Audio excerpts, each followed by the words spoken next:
So how are you? So how are black people creating all these businesses and still costing the government $50 billion a year? Here's the one thing that is I want to get Hope in here real quick, Dr. Umar. I want to get Hope in here because Dr. Umar listed a plethora of black men that we know, and I'm assuming he listed the ones that we know so that we can identify and all agree that these black men have done something in terms of the fight for equality in America. How do you feel about those men that he listed, Hope? Have they done anything for the black community or not?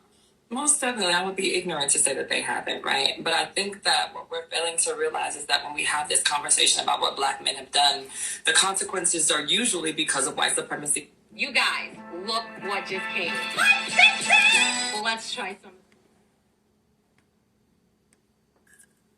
That the black men are then taking away, and the black women have to then sustain those things. Dr. Umar, you're right. I don't agree with a lot of the stuff that you said, but you're absolutely right. It's not about the idea of who's doing it better or trying to the pissing match of the oppression Olympics amongst black people, but it's really about working together. The problem is what I find in working together is that the black man wants to lead, whether he's acquired the gumption and the knowledge to be able to do so appropriately and effectively or not.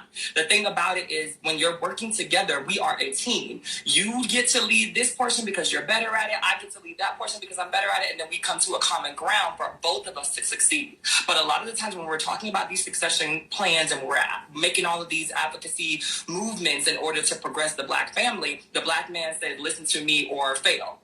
Right? As if black women have nothing to contribute to that. And I think that that's where the problem is. That's where the discourse needs to happen is how do we work together so that black men understand that we are meant to work side by side and not with me following you with my head down and saying, yes, that's our master.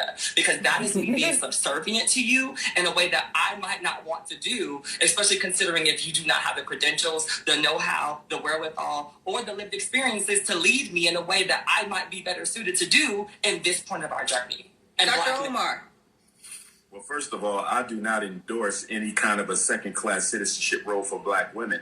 I believe black women have as much to offer as do black men, so I'm not sure who the queen is referring to because I am not a misogynist and I do not support that type of narrative that said the black woman's position is only to have children and to prepare food. But at the same time, I think black women have to look at themselves because although white supremacy has been the greatest enemy of the progress of black men, you would also have to argue that black women have probably been the greatest accomplice to supporting the white power structure in their destruction of black males, i.e. the conversation we're having right now, where two intelligent black women have yet to indict white supremacy for the role that they play in the destabilization of the lives of black men. Is white supremacy responsible for any of the black man's plight at all?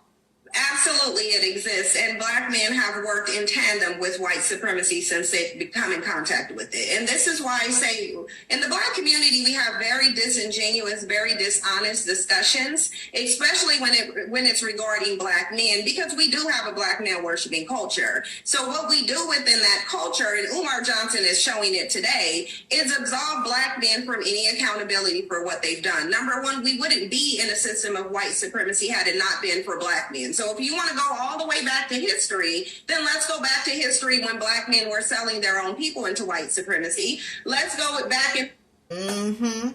They don't never want to talk about that. They want to go all the way back. Yeah, let's go all the way back where the white man had us in there and he had us as slaves and he was doing this, that, and the third. But y'all don't never talk about how there were black slave owners that sold their own people off.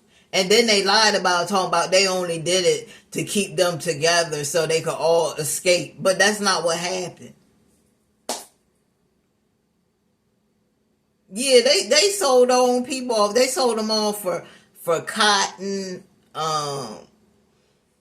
tobacco, alcohol, silk. They were selling them off for all that. But they don't never want to talk about that. They don't never want to talk about what they was doing. Go look, read a book is what I'm saying. Read, my brother, read.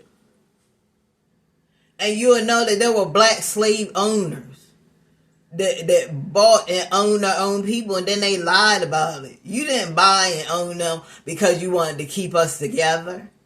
That's bull crap. Because if that was the case, we would have been out of slavery way longer than when we was in there.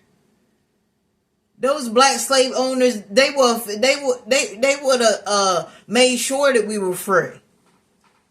So you can't say, "Oh, we bought you guys because we wanted to keep you guys together." No, keep us together for what? To just be slave, be a owner, be a slave to you, and just stay there and be together? That's stupid.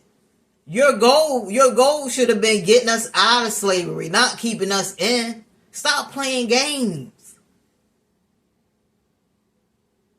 I can't stand when people try to play in your face.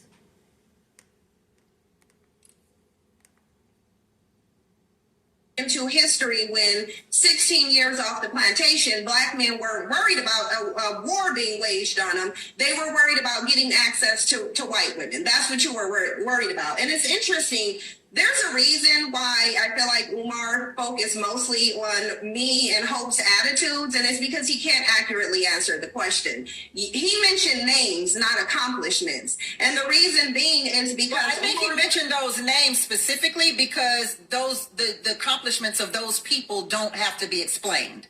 Right, but those accomplishments are also accomplishments that I've heard Umar Johnson speak negatively about, specifically the civil rights movement and how damaging it was to black people. But now he wants to sit here and say the very people who accomplished that were accomplishing something beneficial when, in his own opinion, that wasn't.